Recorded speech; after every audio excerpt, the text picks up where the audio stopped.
सरकारी गाडयेचो अपघात जावन पणजेन विजेचो खांबो मोडलो। पणजे पुलिसेन ह्या बाबतीन केस नोंद केल्या।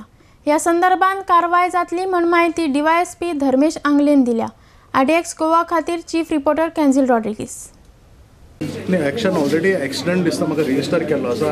हांवें अजून पळोवना आनी आमी जे पळय ते व्हेहिकल आसा ते व्हेहिकल अटॅच करून दवरलेले आसा आनी ताजेर इन्स्पेक्शन करतकच मागीर फुडलें डिसिजन PI पणजे घेतलो। पोल मारला फायन आसता तांकां आमकां लेटर आयिल्लें आसा from the concern department from electricity आनी हें की अशे पोल बी उडयतकच ताजें कितें आसा ते पोलाचो खर्च आसा तो ताजे पार्टिकूलर रिकवर करपाक। पूण त्या ड्रायव्हराचेर कोणाचे पेनल्टी बाकायची ना because it's a road safety. That penalty or what action is going to be taken on the driver departmentally, that department, concerned department will decide.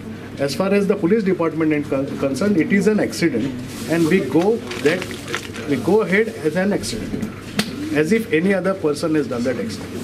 There is no separate rule if it's a government vehicle or it is for the lay public.